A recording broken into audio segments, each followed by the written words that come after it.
The GPS started using my name 3 hours into the drive, and that should have been the moment I turned it off, pulled over, and questioned how navigation software could possibly know something I never told it. But I was alone on a dark highway in rural Oregon, exhausted from 12 hours of driving, and when the voice said, "Sarah, turn right in half a mile," I was too tired to properly process how wrong that was, how deeply wrong, and I followed the instruction like I had followed every other instruction that night. The right turn led me onto a logging road, narrow and overgrown, clearly not maintained for years. My headlights showed deep ruts and fallen branches, and I slowed down, planning to turn around, but the GPS spoke again, still using my name, telling me this was the correct route, that my hotel was only 15 minutes ahead, that I should trust the system because the system was designed to help me.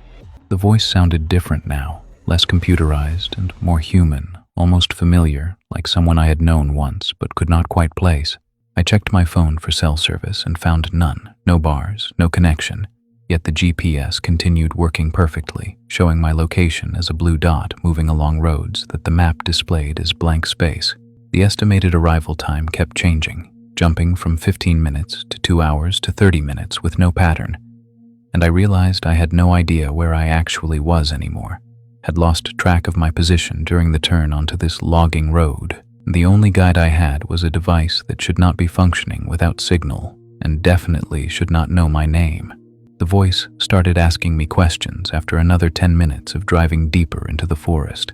Personal questions. It asked about my divorce, mentioned my ex-husband by name, and wanted to know if I was running away from my problems or toward something new.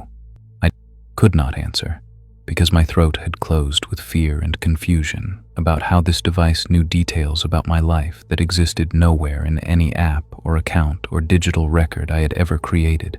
Then it asked about my sister, the one who died when we were children, the one whose name I never speak aloud because the grief is too old and too deep.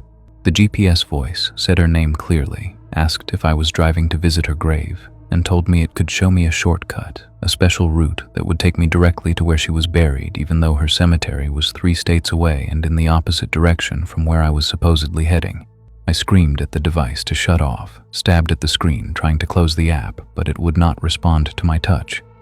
Just kept displaying that route through blank space, and the voice kept talking, kept using names it should not know, kept revealing information about my past that I had never shared with anyone. It knew about the time I stole money from my mother's purse when I was 12. It knew about the teacher I had an affair with in college. It knew about the baby I gave up for adoption before I met my husband. The secret I buried so deep I sometimes convinced myself it never happened.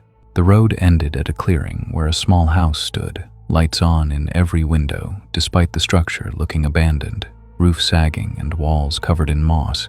The GPS announced I had arrived at my destination, but this was not a hotel, was not anywhere I had ever been or wanted to be. And I understood then that the device had not been guiding me toward the place I asked to go, but toward somewhere else, somewhere it wanted me, somewhere that needed me for reasons I did not want to discover. I put the car in reverse, but the engine died, all the lights on my dashboard going dark except for the GPS screen, which glowed brighter, showing the house and a path from my car to the front door.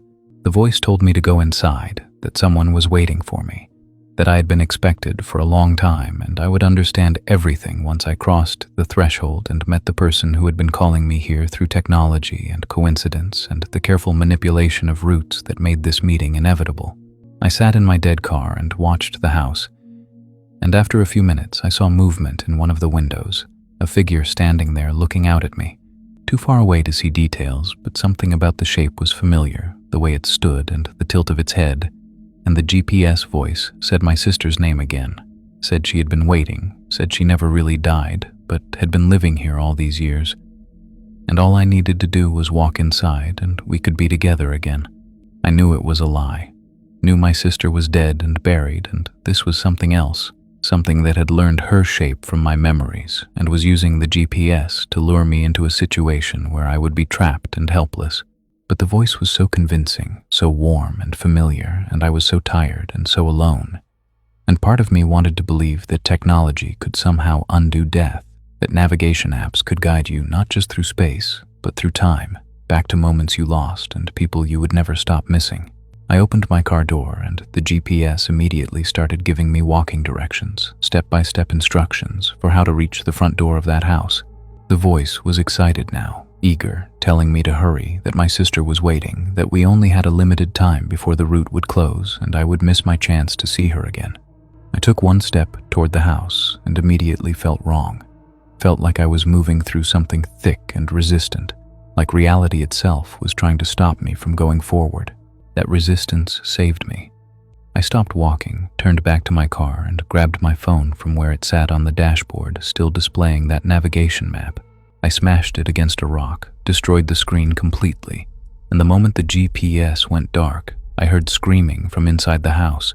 Not human screaming, but something that had been pretending to be human and was now revealing its true voice, rage and hunger and frustration that its trap had failed.